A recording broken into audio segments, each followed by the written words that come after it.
साथ मौजूद हैं एनएसओ के deputy director mister Rajnish Mathur. आइए एएसआई से जुड़ी कुछ खास बातें करते हैं मिस्टर रजनीश माथुर से। सर, आपने आज एक कॉन्फ्रेंस की, उस कॉन्फ्रेंस को लेकर आपका मकसद क्या था? ये कॉन्फ्रेंस एक्चुअली एएसआई के ऊपर एक जागरूकता अभियान टाइप का है।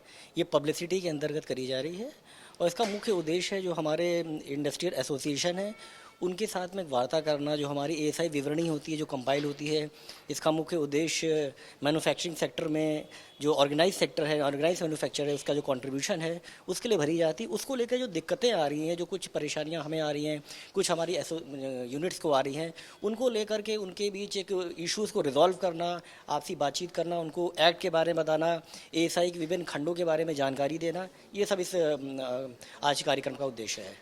सर, एएसआई के लास्ट शेड्यूल की अगर बात की जाए तो sir industrial growth and development में क्या उतार चढ़ाव देखने को मिले?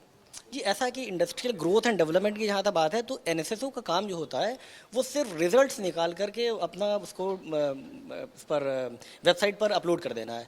उसमें जो है वो डिफरेंट एस्पेक्ट्स के ऊपर ग्रोथ है। जैसे अभी हमने जो हमने लेक्चर लिया उसमें जो है डेटा के ऊपर हमने लेक्चर लिया, उसमें यूपी का जो है हमने फोकस करा। अभी जो मेरा लेक्चर था उसमें यूपी के ऊपर ग्रोथ की बात हो रही थी। तो इसमें बेसिकली जो इंडस्ट्रियल ग्रोथ की जहाँ तक बात है तो 2019-20 के मुकाबले डिफरेंट हमारे पैरामीटर्स होते हैं। तो हर पैरामीटर की अपनी अलग ग्रोथ और डिक्लाइन होती है। एक स्पेशली डिक्लाइन और ग्रोथ वो यहाँ पर उसको जज करके नहीं बताया जा सकता।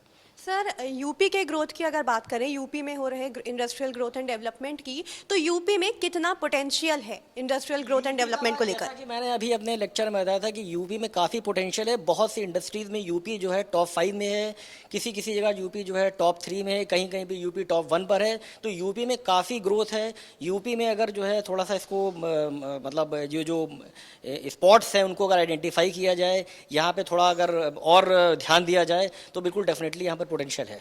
सर, ग्रॉस वैल्यू एडेड में मैन्युफैक्चरिंग यूनिट की अगर बात की जाए तो यूपी में मैन्युफैक्चरिंग यूनिट को कितना फ़ायदा मिला है अगर हम ग्रॉस वैल्यू एडेड की बात करें तो? देखिए, फ़ायदे और नुकसान की बात हम नहीं कर सकते क्योंकि हमारा, जैसे कि मैंने इससे पहले बोला कि हम लोग का काम बेसिकली डेटा कलेक्ट करके उसको जो है अपने प्रोसेसिंग यूनिट को दे देना है। उसके बाद है वहाँ से जो टेबल्स हैं वो टेबल्स बन के आ जाती हैं।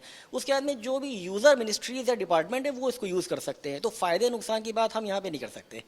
Sir, data collection and data safety एक बहुत ही इंपॉर्टेंट टॉपिक है, तो सर डेटा कंपाइलेशन को लेकर आप क्या कहना चाहेंगे? डेटा कंपाइलेशन एक्चुअली जो एएसआई का डेटा कंपाइलेशन हो रहा है वो basically collection of statistics act के अंतर्गत हो रहा है, जिसके बहुत सारे प्रावधान हैं। उन प्रावधानों के अंतर्गत किया जा रहा है जिसमें डेटा की सिक्योरिटी को अटमोस्ट इंपॉर्टेंस दी जा रही है। जो भी डेटा हम लोग लेते हैं वो हम अपने जो हमारे यूनिट जो ओनर्स हैं उनको मैं विश्वास दिलाना चाहूँगा कि उसकी पूरी सिक्योरिटी की जाती है। उस डेटा को सिर्फ और सिर्फ government purpose, statistical purpose, planning, policy making के लिए यूज़ किया जाता है। उसको हम किसी को भी के साथ भी शेयर नहीं करते हैं। It's totally confidential. That's it.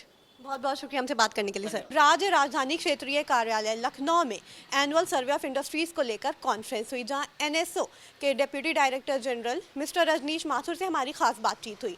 खास बातचीत में हमें पता चला कि आने वाले दिनों में उत्तर प्रदेश में इंडस्ट्रियल ग्रोथ एंड डेवलपमेंट को लेकर किस तरह से तैयारियां चल रही हैं और किस तरह उत्तर प्रदेश में पोटेंशियल है इंडस्ट्रियल ग्रोथ एंड डेवलपमेंट को लेकर अपने आप को साबित करने का। कैमरामैन सेक्शन रीमान के साथ अफीफा मलिक, आज की खबर।